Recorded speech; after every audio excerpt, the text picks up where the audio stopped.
Can you help? Can you help me? Can you help? Self-Helpless! Can you help? Can you help me? Can you help? Self-Helpless!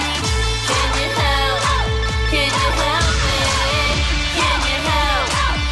Self-Helpless!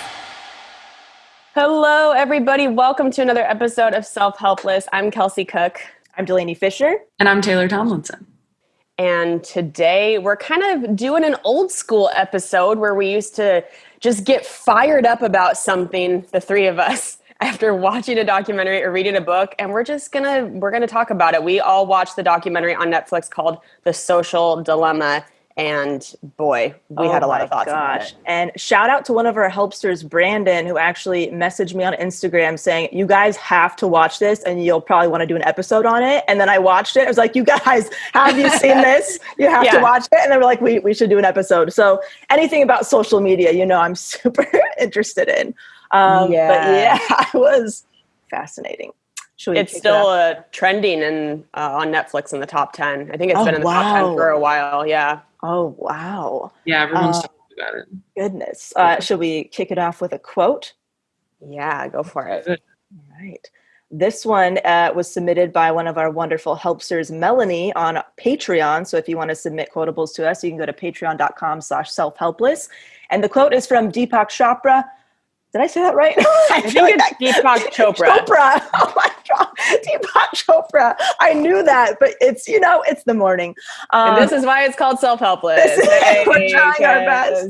I knew it was wrong. The worst thing you can say about another contains some truth about yourself. Ooh, yes. Ooh, that's really good. So good. That is really good. It's like we've heard that. Hey, if something bugs you about somebody else, it's usually something that you do. Right? Yeah. Yeah. What is that? Why can't? Doesn't that seem weird? Yeah. Or if you have an insecurity, sometimes like in relationships, it's you projecting because you feel that way, and you go, "What if they feel the way I feel?" Right. Isn't it weird to think though that like if you know that you do something, that you'd be more understanding that somebody else does it? Well, maybe like that. Maybe it's subconscious. You're just not aware that you even do it. Oh, yeah. Or that's why it's bugging you. Yeah, I think you have to be very, very in touch with yourself to be able to see that. Because I think inherent just being, if you're feeling bitter about something or spiteful, you're not usually tapped into why you're feeling that way, right? Like you're using a different part of your brain when you're like, that fucker, Right. You're not in your Zen moment. You're in like reactive brain mode. Right. Lizard brain. Yeah. Yes. Yeah. No, it's not a meditation. Trying to fuck it up. Yes. Yeah. Well, Tay, do you want to talk about just like the background of this documentary? Yes. So if you guys haven't seen it, first off, what are you doing? It's in the top 10. It's right there. Netflix has made it so easy for you. Yeah. It's a documentary drama hybrid. So it's mostly a documentary, but there are parts that are sort of like dramatizations of what they're talking about. I'll be honest, didn't love that. Didn't love the personification of algorithms? Of the algorithms? Oh, no, I liked that part. I thought that was fun. You like that? Okay. The acting, you mean? I didn't like the acting. I didn't like the like family at the dinner table, like after school special aspect of it. I didn't like seeing all these actors I'd seen in something. On an episode of pinpoint their name. I'm like, what? Who is that kid? It's just gonna bug me now, and I can't focus. And like now I'm Googling it, and now I'm looking if they have an Instagram, and now I'm doing the thing the documentary's telling me not to do. I didn't love that part. But the documentary dives into the negative human impact of social media and networking. So they have tech experts providing testimonials on their own creations. Mm-hmm. So it's being marked as a modern age horror film documentary, and it holds many hidden and unspoken truths about the modern digital world. I would say it's definitely a modern horror documentary. I mean, they really build it up in the beginning with all these people who used to work for Google and Facebook, and they're kind of like implying like, well, we've been talking to lawyers for years and I had to make sure I could say something. And you're like, I mean, they could have just blurred your face, man. Like this is, although Google probably has an app that unblurs your face. So God, right? Probably. It's almost like somebody created Frankenstein and they're like, oh shit. I was just going to say that. How do we get this monster out of here? Yeah, in the words of Slim Shady, I created a monster. But yeah, I mean, that is the vibe that they all had where they're like, oh God, we had really great intentions when we set up XYZ, and no one predicted that it was going to turn everybody's brains into oatmeal. And right. Probably did. Here we are. And I'm sure it's so, like, you can see how conflicted some people were because social media has done so many great things. It's connected people. It's raised money for things. It's done all this stuff. But there's this really dark side to it as well. And Tay, will you share what you said? Because we were kind of all group texting as we were watching it. What did you say that was so funny when you're like, I'm watching the social media documentary as I'm on. Oh, was fully on like Twitter and Instagram, like, which is how I watch things now. Yeah. If, you know, they're not super engrossing. I mean, even if something's new and engrossing, I'm almost like annoyed when I have to watch something with my full attention by myself. When there's someone else there, it's easier because you're like, wisdom, but like, I have a really hard time just not checking my phone at all. I mean, usually at some point you have to pee and then you check your phone and it's fine. Mm-hmm. That's why I miss going to the movie theater, because it forces you to sit in the dark and stare at the screen. But yeah, I mean, I was like texting you guys during it going like, this is scary, and like scrolling through Instagram. And, you know, they said things in this documentary that I was like, oh shit. Like when they talked about, the addictive nature of like the actual like scrolling with your finger and how that like, you know, gives you like a hit every time you get a new post. I spent like the next day on Instagram for like hours. Like I was on and off of it throughout my day. Yep. Too much, fully knowing. And I was like, oh, they're right. This does feel good. Like crazy. Wow. I mean, that's why TikTok's so addictive, because you're just scrolling. It's not good. Yeah, it's interesting how they purposely make it like a slot machine. Like that's all engineered on purpose. And I thought it was very telling that all these people who work for these companies don't let their children on social media. That was a big theme. Like, nope, my kids are not allowed on there. We do not allow screen time, or it's very, very restricted. And that says a lot. It's like somebody, you know, it's like somebody who works at a restaurant and doesn't eat the food. You know what I mean? It's like, right. Like we don't have McDonald's. We just sell right. In this family. Oh my gosh. Right. So according to the Pew Research Center, 69% of adults and 81% of teens in the US use social media. And this puts a large amount of the population at an increased risk of feeling anxious, depressed, or ill over their social media use. So I think that was why some of those act outs that you weren't a fan of, Taylor, was kind of beneficial, because you saw that like the teenage daughter kind of react to different people's posts, and you could see her, you know, just her self-esteem kind of, you know, deflate over the episode. Do we need conveyed differently? Right. Do we need that? Like, we've all been bullied, you know, like we get it. We don't need to see like the fade of like all the comments swirling around her head. Like we get it. I love that part. I don't know if this is the exact same part we're talking about, but when she's just looking in the mirror at herself, that teenage girl, I'm like feeling emotional even thinking about it. Yeah, I teared up watching that, because I just, I feel like we've all felt like we're not enough on social media, and just watching, like imagining being that young, because they said that if you're born after 96, so that's the first generation of middle schoolers who are in middle school with social media. Yeah, Tay wiping her brow like, just God. But God, in therapy, we talk about it as compare and despair.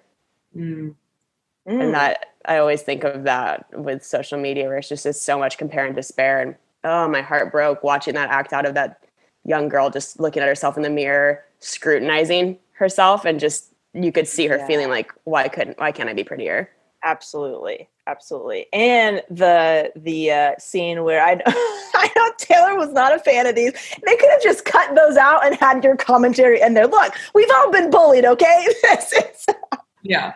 So, but I thought it was so fascinating how the algorithms can literally see who you've been looking at the most and who got your attention. So when you start using the app less, they can start showing you notifications from those people to reel you back in. So that scene where he's like, it's like, oh, your ex-girlfriend is in a new relationship, to get him back into using his app. I'm like, holy shit, that is wild.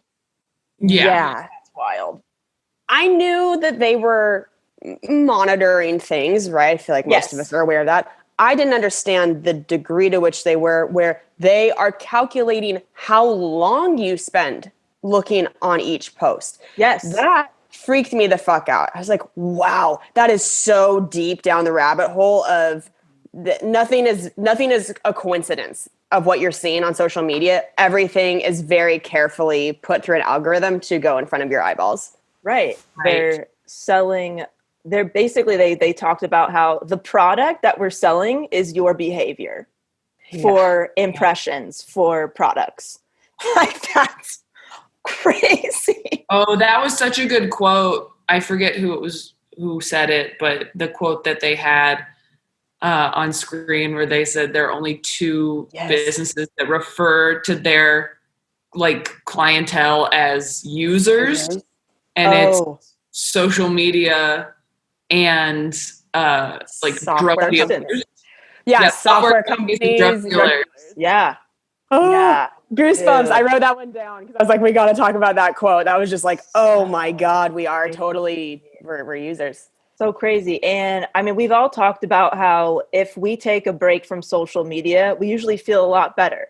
We feel less stressed, less, Taylor, I think you mentioned recently that you just feel, well, I know that I feel like I'm doing things at my own pace and I don't have to rush. I feel like this sense of urgency when I'm on social media and I see people doing a bunch of things, especially if you follow people who are maybe in a similar field as you. And when I shut that out, I feel like, there's no competition or comparison here. It's my own timeline. Right. Yeah. But, well, I think you feel better, but also what we're going to talk a little bit more about now is that you can feel worse, I think, when you're off social media in certain ways because of FOMO, right? Yeah. I think that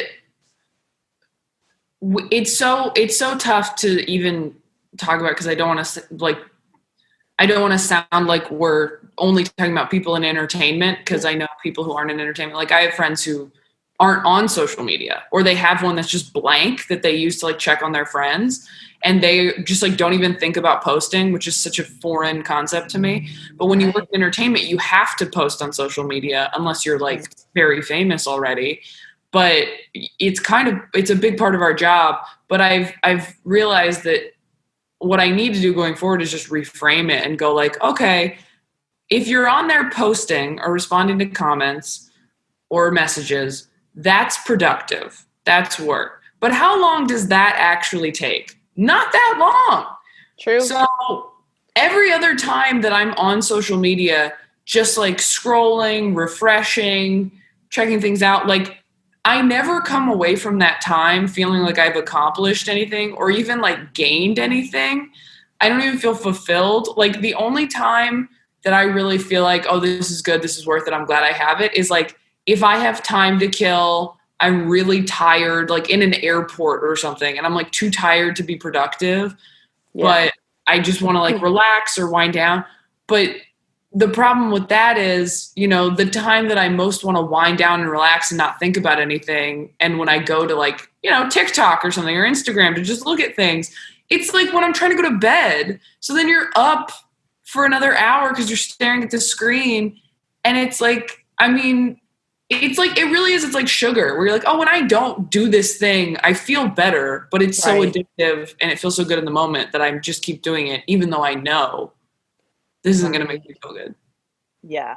Well, and we forget too that so many of these apps started at sort of a foundational level. Like think about Instagram. And at first it was just posts and that was it. And then they introduced stories and then Instagram TV and now Reels. Right. So it would be so much easier if it was just back to the basics of all you can do is post or look at other people's posts. But now as people who are having to use social media for our work, we feel an extra pressure to add to our stories and then respond to messages from the stories or go see who's watching it. And it's constant. I mean, it's just so much. Yeah. I know because I've done a lot of research because within the last few months, I deleted my Facebook and my Twitter account and I just have Instagram now. And before that, I did a lot of research because as a business owner, social media is a great tool for my business as well. And I just kind of saw that Instagram was way more beneficial and effective than Facebook and Twitter. So I'm like, okay, I'm going to get rid of these two and I'm just going to maximize the one that's really working and go from there. And then I was able to introduce, okay, I'm going to do an email list and blog too, because I'm excited about those. And I feel much better about connecting with people on there because there's no algorithms getting in the way and stuff like that.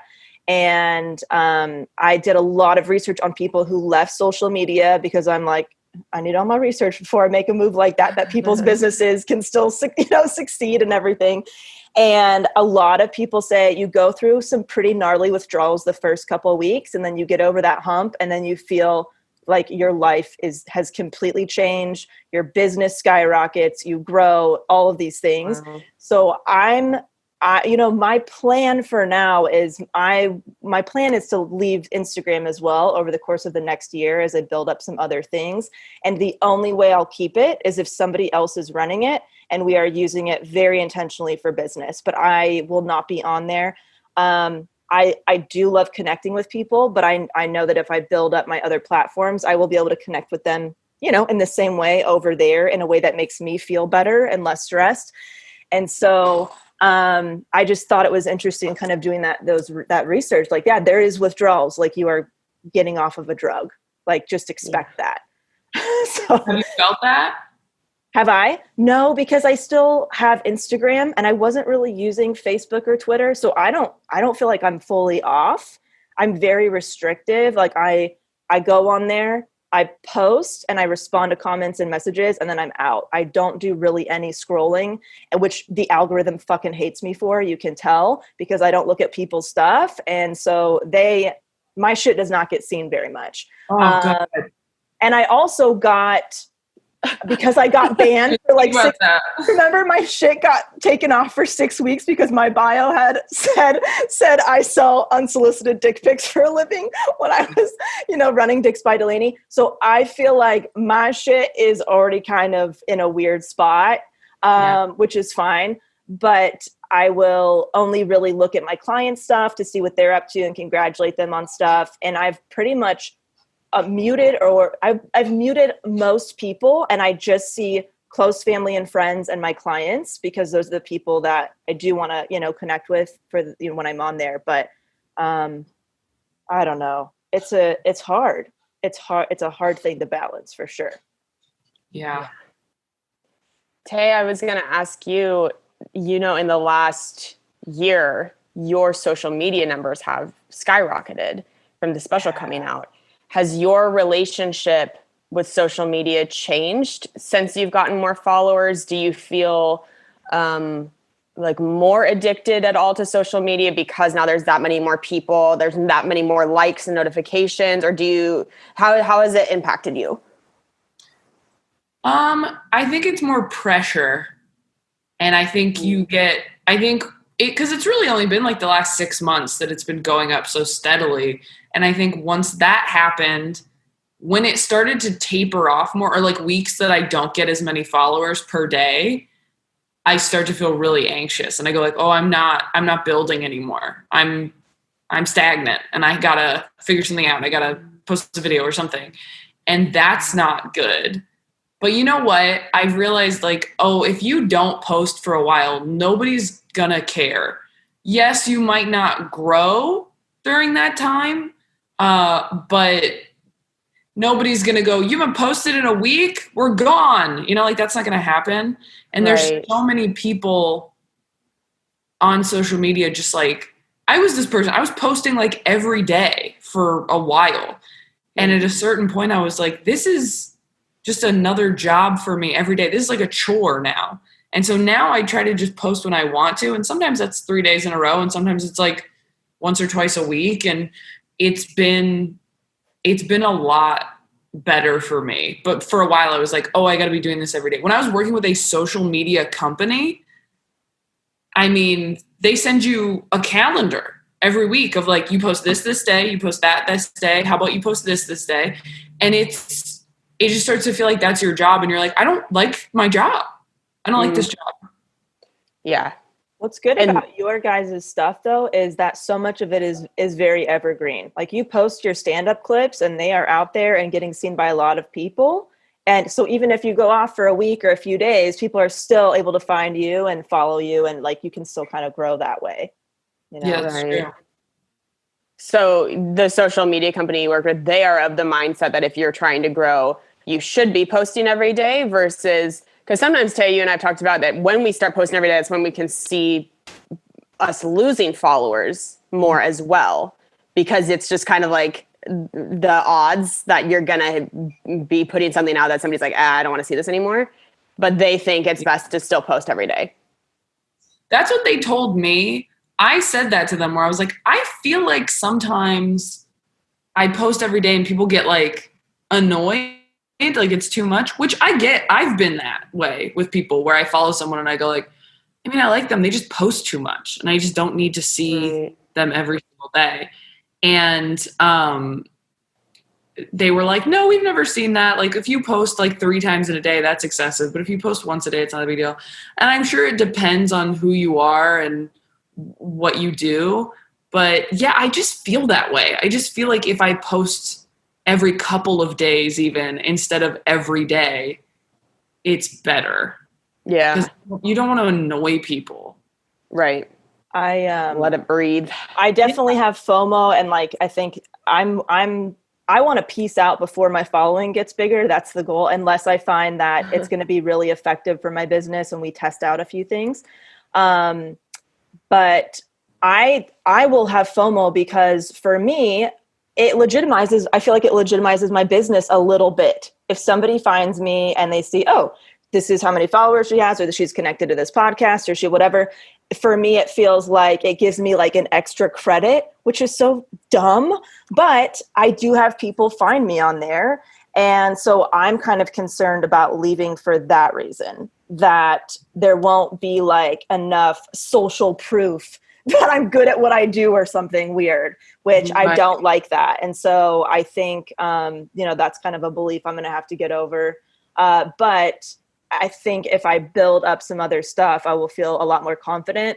And, as far as my clients and stuff, depending on what their goal is, which majority of them are, service-based businesses, product-based businesses, I tell them they get very stressed out about social media when we first start working together. And I say, look, I want you spending is pretty much 0 time on social media. Like that should be the least amount of time you are spending with your business operations. I want it to be the afterthought, the last thing you do.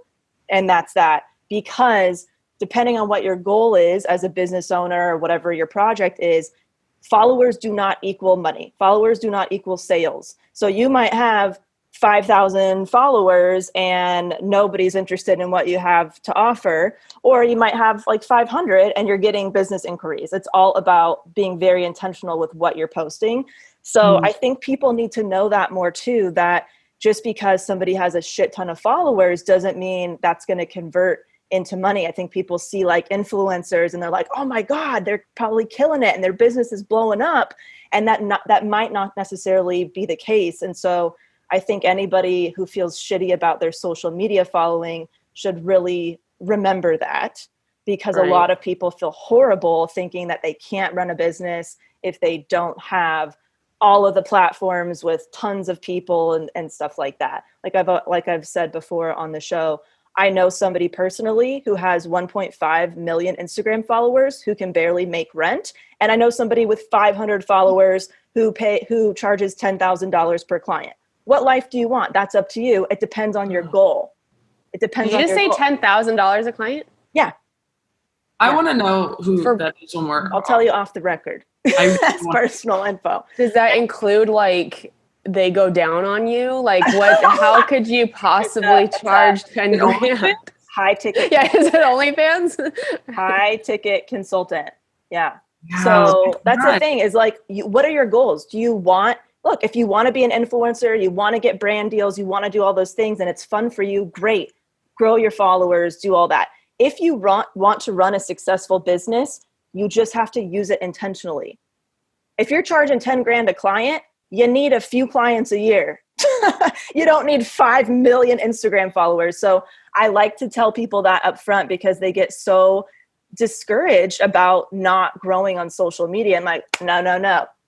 Forget social media right now. We need to focus on your business, your actual business. Do you have clients? Do you have customers? That shit does not matter. That is a facade. So don't worry about that stuff, you know? Yeah, plus, that's just... Oh, sorry, go ahead, Kels. No, go ahead, Del. There's like 6% of people see your shit on Instagram. 6% dude. I'm not letting my clients spend all their time on there when only 6% of people seeing their shit, okay? Guess what? Email list, that's like 35%. So if you talk to any entrepreneur, you're getting 80% of your sales from your email list anyway. And your blog, if you have a blog, that's evergreen content. Nobody can take that away from you. I mean, I was stripped of my Instagram account with 10,000 plus followers right before a launch that I was really excited about, and I couldn't contact anybody. Yeah. So that's the thing. They can take it away from you at any second. You've got to make sure you own your shit. Right. Sorry, I get real fired up about this. I know, that was very informative and helpful. It was informative. Yeah, we appreciate it, man. I had a question for you, Kelsey, because I think you were doing this even before quarantine, but I noticed that in the last year you were like getting really intentional about like doing a lot of stories where you were like talking more to people and like checking in or just talking about funny things that were happening or the cats or whatever. And or the cats. They're in a lot of them. And I remember thinking like, oh man, I remember I felt guilty for not doing more of that. Cause I was like, oh, that's what you should be doing. Like you should be doing stories so people check in with you every day. Cause that's even better than posts. It's like more engaging and they feel like they know you. And like Whitney's another person who's just like always has a super long Instagram story and just kind of like it's always just part of her day. She just pulls out her phone at some point and films it and then like it doesn't even upload them right then. I think she does it later. But the stories thing, I mean, are you still doing that? Have you stopped doing that? Really thinking about it, or do you now just go like, I'm only going to do this when I have something to say? Because we also talked about the three of us. I feel like at some point we all stopped kind of watching stories because we were like, there's no end to this. Yeah, I don't watch a ton of stories. And I don't go into my day thinking like, what am I going to put on stories today? I think it just became a muscle, which I'm like, ugh, I hate that I've developed this part of my brain, but it just became something I was more aware of where it was like, oh, this would probably fit well to talk about in stories. It's not always that I'm trying to put something on there for a laugh. Sometimes I genuinely like connecting with my followers. It's fun to do things like making a playlist with my followers. I think at the beginning it was like doing a quarantine, and it's fun to have people be like, oh shit, that's my favorite song too. Or with my dad and him playing trumpet, I've really enjoyed doing that where I'm like, what other songs with trumpet do you guys think would be fun for my dad to try and learn? And we compiled the longest list, and that stuff actually does bring me joy, I guess. Which is, but there are days where I don't post things on stories, and then there are days by the end where I look at it and I'm like, wow, I ended up putting a lot on here today. I didn't even really realize I was doing it. But I don't know. I guess it's just become kind of out of habit now. Yeah. I love doing the Q&As. I've only done a few of them, but that is something I would like to do more, because that too. feels like I am interacting with people and I'm answering questions that they have. And that feels very intentional for me. And, but it's like, yeah, I might only be doing that for a certain reason. That might be business related. I might be giving that free advice or whatever, but I will sign on for a very particular purpose. For example, I did a Q&A and I'm like, okay, I'm going to take a couple hours. I'm going to answer as many questions about this specific topic as I can. And then at the end, I'm going to talk about a workshop I'm doing. And it was filled in less than an hour because I just did it for a very specific purpose, told them about what was going on, and then, you know, booked everything. So I think it's just about framing your relationship, like you guys said, with social media. What is the intention behind what's your big goal, and reverse engineer your goal and use social media as that tool to help you get there. Right. Yeah. I used to do those Q&As more often too, and I kind of forgot about them until we just talked about them. And those are fun, but I think I got to a point with those too where I was like, am I doing this too much? But I know people who do them like 3 times a week, and I do like it when people do it, that I like following, because I'm like, oh, this is fun. I didn't know that about you. Right. Yeah, I do. I think as long as you're using social media in a way that you be the person that you'd want to follow. Yeah, that's a quotable. Sure. It does feel good, especially during a dark time like the pandemic and quarantine, to use social media to bring happiness to other, like, and I talked about that with my dad doing the trumpet videos a couple episodes ago, but to get so many messages and comments of people being like, I was having such a shitty day and seeing this really like made me smile and laugh. Thank you. I love that. That makes me happy if we can make people happier for 5 seconds. Yeah. Yeah, absolutely. Absolutely. I was going to ask you another question, Tay. With your social media growing so much, have you felt that people treat you differently now? Or do you feel like people try to like find ways to be on your Instagram, or like maybe our listeners who don't know or aren't in this entertainment industry know this term, but there's a thing called climbers, where people refer to people that are just trying to like use people to get their following bigger as a climber. Right. Have you experienced that more since your special came out? Yeah, a little bit. I mean, it's not anything that like upsets me really, because I get that when someone has a big following, you kind of go like, oh, I hope we've done that with this podcast where we've had people on and we go like, well, they have a big following. I hope they, repost that they were on the show. Totally. So that would help. So I do get it. And again, most of this time that I've had a bigger following has been in quarantine. Right. So, I haven't dealt with it that much. But yeah, I mean, I think that's always there in this business. I mean, I did have one thing recently where somebody asked me to sort of like trash somebody on Twitter. And that was hard for me because I had to just be very direct with them and say like, I don't really want to handle it that way, but if you'd like me to do this or that, I can do that. And they were really upset with me and accused me of not helping people who were less successful in this business.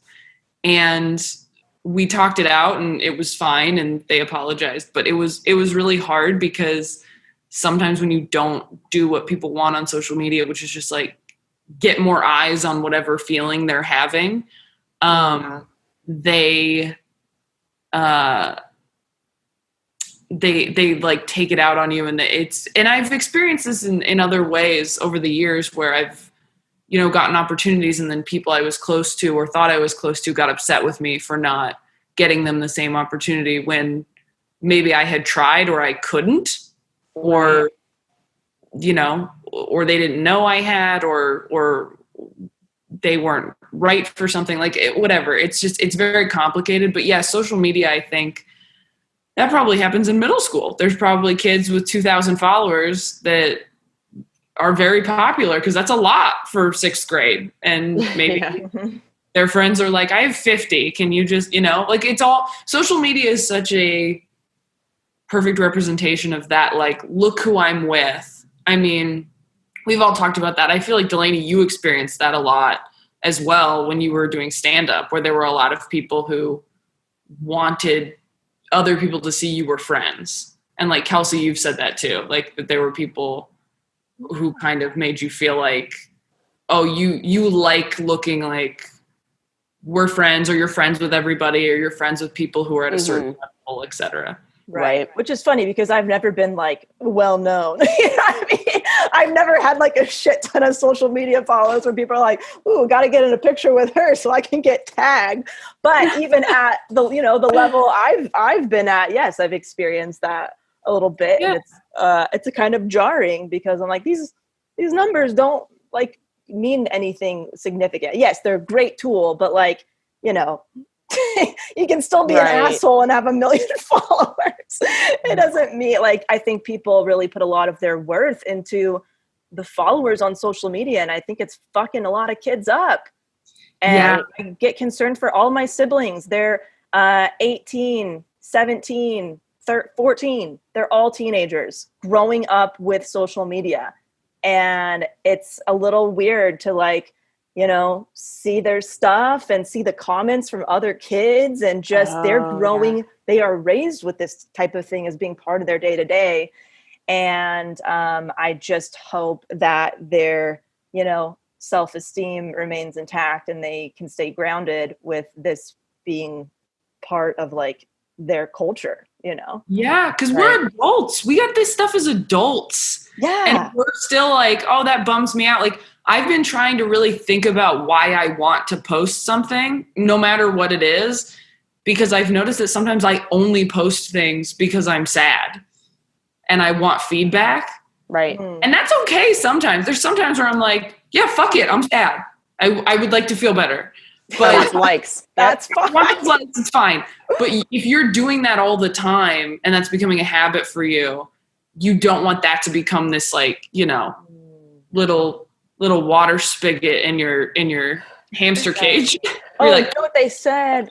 Yeah. In the documentary, like if you are sad and you're doing it and you feel emptier after you do it, then that might be an issue. You know what I mean? It's like, if it helps, then it's like, oh, that actually boosted my day or whatever. All right. There's probably an argument to keep doing that a little bit. But if you find that you are doing it and then it's just, it not only does not help, but it makes you feel worse, then it might be time to kind of look at other methods and stuff. And this stat was surprising. According to the Royal Society of Public Health, social media has been described as more addictive than cigarettes and alcohol. oh. Because no one said that, like, my job is to get drunk. Right. That is my job. Right. God damn. Except for drunk history guy, right? Oh, that's true. Yeah. And smartphone users have an average of 7.4 social media apps on their phones. How many do you guys have on your phones? I mean, so many. And like, define social media app. Sure. Because I bought the Face App Pro last night to see what I'd look like with bangs. Like, maybe like how you connect with people: Instagram, Twitter, Facebook, email. Yeah. Pinterest. Does email count? Email, I think, should probably count. I'm looking at my screen right now to see 1, 2, 3, 4. I have. Oh, Christ. I mean, probably 10. Really? Well, again, I guess it's like define that, but what are they? If you feel comfortable Facebook. Would you count something like a photo app? Not like taking photos, but like things with fun filters as I think just media? like anybody, like if you sign in, people have access to you. So I don't know. We could not count that if that's easier. Like for me, I have email, Instagram, and I also use Voxer to connect with my operations manager. And those are my social media apps, I would say. Yeah. Yeah, I have email. Does Postmates count? No, I'm joking. Are they your friends, Taylor? I have email, YouTube, which I think technically counts, Instagram, Twitter, TikTok, Facebook. So 6, I believe. Okay. So yeah. I also turned on my screen time thing on my phone, and that was a mistake. That's always a mistake. Always. Tracker, ouch. Always a mistake. Oh boy. Oh wow. People upload 5 million images every day on Instagram. Holy shit. And more than 500 million tweets are sent out every day. That's Nuts. Holy shit. People spend about 15 minutes every day on YouTube. That seems low. That seems very low. Yeah. I don't agree with that one. They're just averaging out how much time I spend on YouTube versus how much time like my mom spends on YouTube. And then they get to 15 minutes. Well, I was going to say, I don't watch YouTube, but Cam will show me his TikTok stuff. So I don't sign into YouTube. So yeah, maybe they're counting for people like me, perhaps. Right. Yeah. But you do see some stuff. The average person in the United States spends almost a fourth of their workday on social media. This is for non-work related activities. Dang. Yikes. Yikes, bro. That's what, 2 hours of their workday. I don't have lips anymore. Oh my gosh. No. I love some of the tips though that all these people gave at the end of the documentary, all the different tech people. Would you like me to rattle some off for our listeners? Yeah. So they recommend turning off notifications. You don't need to be notified about every little thing. Uninstall the apps that you don't use, which very helpful. Yeah, I've taken off notifications. Oh, there's also something on Facebook, even though I don't have it anymore. This is what I use before leaving. It's called like Newsfeed Eradicator or something, and you can install it on Facebook. And when you sign in, there is no newsfeed. So you have to just sign in, post your shit, and bye-bye. Or you can like message people, but you don't even see anything. So that's another one if you guys are Facebook. I mean, I don't know who's still scrolling through Facebook. Yeah, no, I mean, everybody's there for you. Okay. Dungeon. I logged onto Facebook last week to promote my shows in Portland, and the first notification said human hair for sale near you in Los Angeles. I was like, good to see that the dungeon of the internet is still thriving. God. And I know people like use it to make wigs, but it just in written form, human hair for sale. I was like, this is very on brand for Facebook. Oh my gosh, that is funny. Oh, one of the guys recommended Quant instead of Google. Never heard of it. But apparently there's something called Quant and they don't store your search history, so they can't like pop up and show you shit. Fascinating. They also recommend always choose your next video. So if you're watching YouTube and they're like, oh, YouTube's recommended all these things, don't select the recommended stuff. Just go and search for the next thing, because I guess that feeds the algorithm or something like that.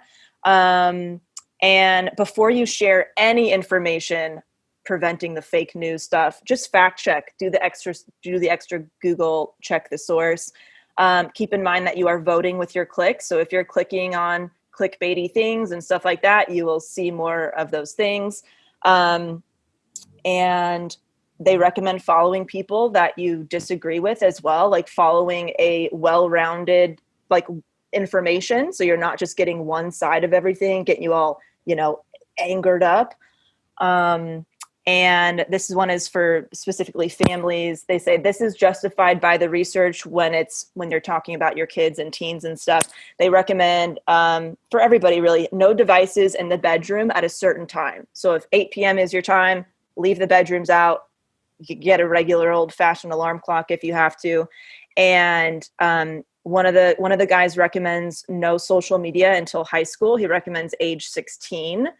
And work out a budget with your kid, like have them be part of the conversation. So if you ask, hey, how much time do you think you should spend on social media every day? Let's talk about it. And let's talk about the time that would happen. So they feel included and not, that they just have no say in the situation. And they mentioned that kids are usually pretty reasonable. They don't want to be spending their whole day on there. So some good tips, I felt. Good takeaways. Oh, yeah. Well, we have an iTunes review of the episode. This is from Maya Papaya. She says, love this. I started listening to this podcast during the pandemic, and it has helped me feel so much less isolated. I feel like I have 3 new friends and have told all of my real life friends about this podcast. Take care of yourselves and please keep posting episodes. Oh, thank you so much. Very nice. Very, very kind of you. Sweet of you. Thank you. Please go leave us an iTunes review if you haven't yet. Yes. Thank you guys so much for tuning in, and go check out The Social Dilemma on Netflix. Send us messages on the Self-Helpless Podcast Instagram account. Let us know what you think. Yes. Cool. All right. I'm about to record another episode. We'll talk to you guys next week. Bye. Bye. Thank you guys so much for listening to Self-Helpless. We really appreciate it and would love anything you can do to help the show grow and get the word out. So if you could leave us a 5-star rating and review on iTunes, that helps us move up the iTunes charts. If you can tell a friend, a coworker, a family member, anybody that you think would love the podcast, you can also screenshot an episode and share it in your Instagram, in your Instagram stories. Anything helps. Also, if you want more of the show, if you want bonus episodes, if you want to be able to be more interactive and help choose podcast topics, you can go to patreon.com/selfhelpless and join there. You guys can follow me on Instagram at Kelsey Cook Comedy, on Twitter at Kelsey Cook. You can go to my website, kelseycook.com, which has links to my online makeup course. You can listen to my album, Savor It, on Spotify and iTunes, and you can watch my foosball web series on YouTube called Risks of Fury. How about you guys? Where can people find you? You can follow me at Taylor Tomlinson on Instagram and Twitter. My website is ttomcomedy.com. And you can watch my 1-hour special streaming on Netflix right now called Quarter Life Crisis. Awesome. And you can find me at DelaneyFisher.com. That's where you'll find information about my one-to-one consulting and my online courses. So basically, if you're a business owner, podcaster, or comedian, and you're looking to either start those things or grow those things, you can reach out to me for more information. I also have an email list at DelaneyFisher.com where I share my favorite tools, tips, treats, and free shit.